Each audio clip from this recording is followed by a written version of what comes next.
Olá, seja muito bem-vindo. Afinal de contas, você pagar 30, 40, 50 reais ou de 12 a 15% do valor da arroba do aluguel, né, por cabeça mês, essa conta fecha ou ela não fecha? Então você vai gastar aí coisa de 40 reais por mês, né, por animal, e aí você tem sal, você tem mão de obra, você tem manutenção de pastagem.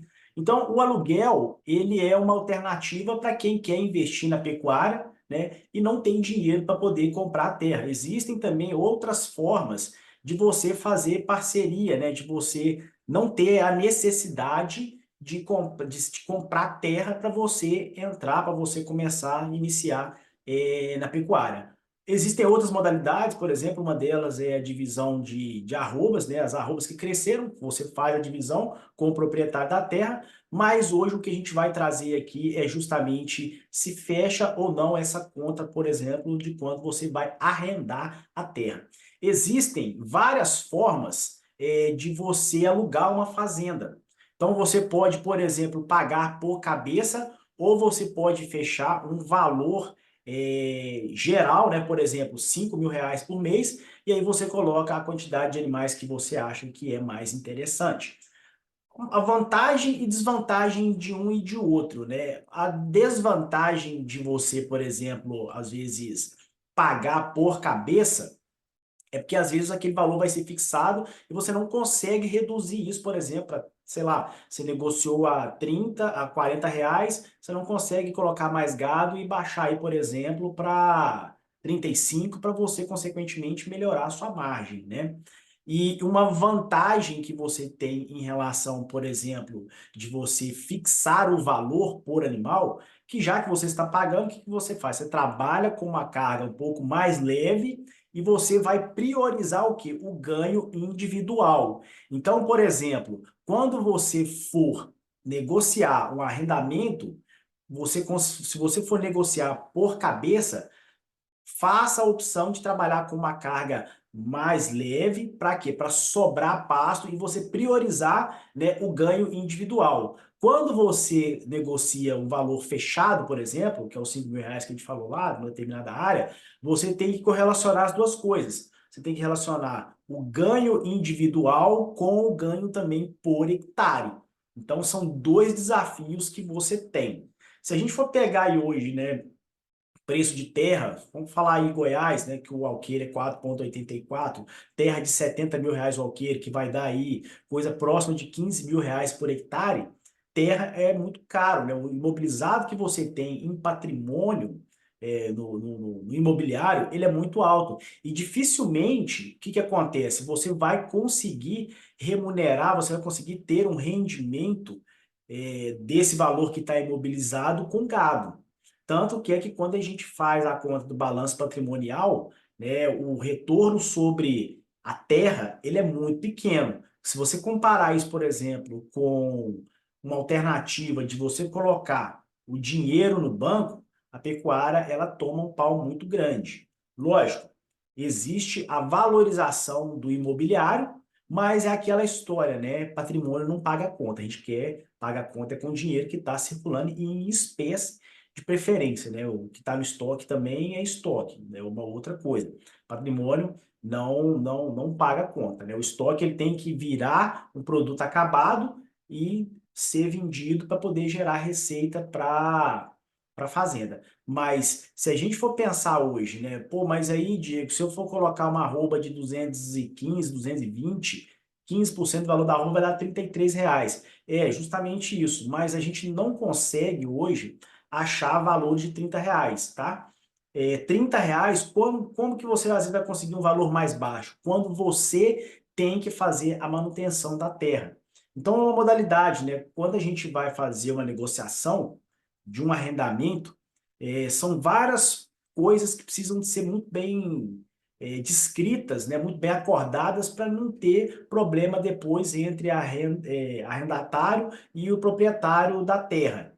Então tem que ter um contrato bem feito e da maioria dos negócios que eu fiz, os que me deram prejuízo foi justamente quando o parceiro era ruim. Às vezes a fazenda é boa, né? Lógico que dentro das possibilidades, mas com o parceiro ruim nada fica bom. Então, muito mais do que você escolher uma boa fazenda, uma boa pastagem, uma fazenda, um arrendamento que tenha uma estrutura mínima para você não perder dinheiro, para você, ao contrário, né, ganhar dinheiro, você precisa de escolher bem o seu parceiro, precisa de ser um parceiro idôneo.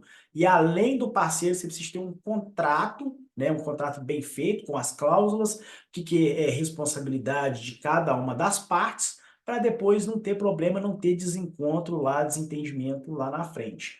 Então, são uma série de coisas. Igual a gente fez, né? Fizemos um arrendamento com R$ 30, o valor mais baixo.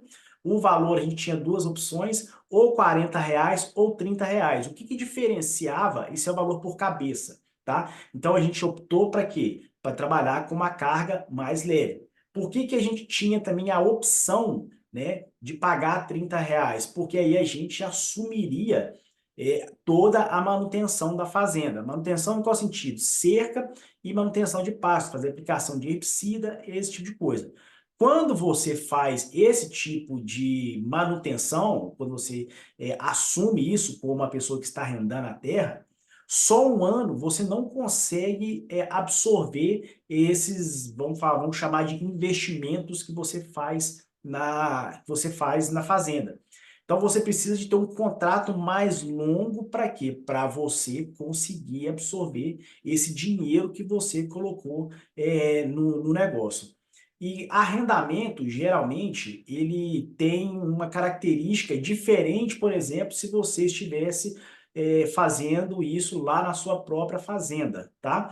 Dificilmente você vai conseguir achar, lógico, acha, mas geralmente o que é mais comum a gente encontrar arrendamentos que eles já estão com manutenção de cerca ruim, curral já está ruim, pastas já está um pouco degradado. Por quê? Porque a pessoa ela vem sendo desestimulada, né, com a atividade, com o negócio, e ele vai deixando de fazer a manutenção devida da fazenda. Então ela vai depreciando. Ao chegar ao ponto de ele falar assim, não, não quero mais tocar, e agora eu vou arrendar. Então, às vezes, você vai pegar alguma coisa que não esteja muito propício, né? Então, eu sempre falo que não é que isso é uma coisa ruim, mas se a gente for pegar hoje grandes operações, grandes fazendas, o que eles fazem? E eles arrendam terra, né? Então, eles arrendam terra para não precisar de imobilizar e fazem estoque de gado nesses arrendamentos. Então, é muito comum a gente hoje ainda ver isso. Mas quando você for, né, tomar a decisão de arrendar uma fazenda, você quer entrar na pecuária, você vai, assim, achar boas fazendas. A maioria que, às vezes, você, né, dependendo da sua pressa, dependendo da sua necessidade, você rodar um pouco mais, insistir um pouco mais, você vai, sim, conseguir coisas com estrutura melhor. Mas arrendamento é uma excelente alternativa para quem quer, né, não só começar a investir em pecuária, mas quem quer aumentar o gado e não quer imobilizar dinheiro em terra, em fazenda, mas tem alguns devidos cuidados que é preciso levar em consideração aí quando você está pensando, né, montando o seu plano de negócio. Se você pagar, por exemplo, sei lá, vamos pensar aí de R$ 40 por mês, você vai ter que gastar ainda com nutrição, você tem que gastar com sanidade, aí você tem que ver se o vaqueiro é por conta da fazenda ou se é por conta de você. Aí, se isso daí tem que também estar, né, especificado em contrato, você tem que definir também a manutenção de cerca, se é responsabilidade sua ou se é responsabilidade do dono da fazenda, ou vice-versa, tá? Então, você vai gastar aí, por exemplo, em 12 meses, né, o animal entrando com 6 arrobas e meia, saindo com 12, você vai gastar aí R$ 480 de aluguel, né? Que se for pegar aqui, ó, 40 vezes 12, vai dar R$ 480. Você vai gastar aí mais 2 sacos de sal, então vai dar mais uns R$ 150, mais remédio aí de R$ 20 a R$ 22. Então, você pega tudo isso e soma, só o custeio que você vai ter com gado aí, ó, vai ser R$ 652, né? Então, você pega 652 divide por 12, vai dar um desembolso cabeça mês aí de 54,33. Então, aí tem outras coisas também que você precisa de avaliar, né, se você coloca no custo ou não.